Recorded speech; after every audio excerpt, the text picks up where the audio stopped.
I'd been searching for affordable housing for months. College was expensive, and my part-time job barely covered tuition. That's when I stumbled upon Paul's online ad, "Cozy room to let, female students only." That should have been my first red flag, but the rent was surprisingly low, and the location was perfect, so I did not think too much about it. I sent a message, and Paul responded promptly. We met at the doorstep of his old Victorian house. Paul, a tall, lanky man in his mid-40s, greeted me with a warm smile. His eyes seemed friendly, but something about him made me uneasy. "Welcome, you must be Kelly," he said, as he led me upstairs. "Your room is right this way." The room was small but very tidy, with a single bed, a wardrobe and a desk.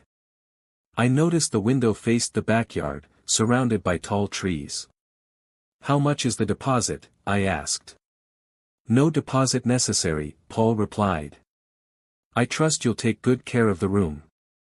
I moved in the next day. It did not take long to move in as I did not have much stuff to move. Mainly clothes and books and a few other personal items. I was relieved to have found such an affordable place. Paul seemed harmless, but I couldn't shake off the feeling that something was off. Weeks passed, and I settled into my routine. Paul would occasionally knock on my door, asking if I needed anything. His tone was always friendly, but his gaze lingered too long. I began to feel uneasy. Then, strange things started happening. My belongings would vanish. At first, I thought I'd misplaced them, but they never seemed to ever show up again. But as the incidents repeated, I suspected someone was entering my room when I was out. The thought sent shivers down my spine. The only person who would have access to my room would be Paul. One evening, I approached Paul in the kitchen. "Paul, I think someone's removing items from my room." I did not want to say my underwear as I felt a bit embarrassed. Paul's expression changed. His eyes narrowed, and his voice dropped. "Who do you think is taking your belongings?" "I only allow people in my home that I have been friends with for many years." I don't know," I stuttered. "Well, it's certainly not me," Paul snapped. "Maybe you're misremembering." I felt uncomfortable pressing the issue. Paul's demeanor had shifted from friendly to menacing. That night, I decided to change the lock on my door. I went down to the local hardware store. There were so many different locks to choose from. The hardware store clerk helped me pick a sturdy lock. I installed it quickly, feeling safer now I had a new lock on my door and I was the only person with the keys. The next morning, Paul knocked on my door. "Kelly, what's going on here?" He gestured toward the new lock. "I just wanted some extra security," I replied. Paul's face darkened. "I don't like this, Kelly. You did not ask me first if it would be okay to change the lock. Change it back to the original lock." I hesitated, feeling intimidated. "Okay, I'll change it back." As I replaced the lock, a nagging thought crept in. How did Paul know I changed the lock in the first place? Did he try to get into my room when I was out?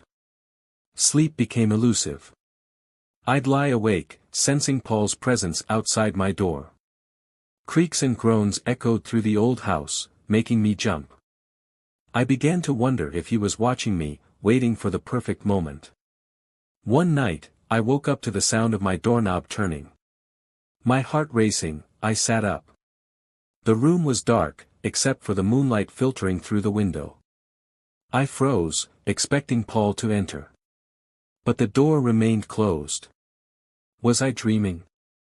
One evening, while studying, I decided to research Paul online. What I found chilled me to the bone. Multiple women accused him of assault. The articles described his modus operandi, targeting young female students. I realized I wasn't paranoid, I was in danger. I knew I had to leave, but rent was due soon. I needed a plan. I started searching for new apartments, saving every penny I could. I couldn't wait to escape Paul's clutches and be free from this nightmare. A few weeks later, as I packed my bags, I noticed Paul watching me from the hallway. His eyes seemed to bore into my soul. "Leaving so soon, Kelly?" he asked, his tone dripping with malice. I forced a smile. "Yeah, I found a better place which is closer to my college and my place of work." Paul's expression darkened. "You won't find a better deal anywhere else." I moved out the next day, relieved to be free from Paul's grasp. I reported him to the police, hoping to prevent future victims. As I still seen his advert posted. The police investigation uncovered disturbing evidence: hidden cameras located in the room and bathroom, journals detailing his obsession with female students, and a stash of stolen underwear. In a hidden space under the floorboards, were 10 hard drives filled with videos from the hidden cameras. The videos were of girls that had rented that room. You can imagine what was on the videos, and yes, he had footage of me. Paul's true nature was exposed. I was grateful to have narrowly escaped his sinister world. Paul was charged and had to appear in court. I was called up to give evidence along with some other girls. Paul was found guilty and sent to prison for 10 years. As they led him away, our eyes locked, and that look he gave me haunts me till this very day. Please be careful when renting a room, do all the checks you can to keep yourself safe. Sometimes the cheaper option is not the best option. Ready for spine-chilling tales that will haunt your thoughts? Subscribe to Forgotten Storyteller for eerie narrations, unsettling mysteries, and haunting stories you won't forget. Hit the bell icon so you never miss a story, because some stories refuse to stay buried. Join us, if you dare.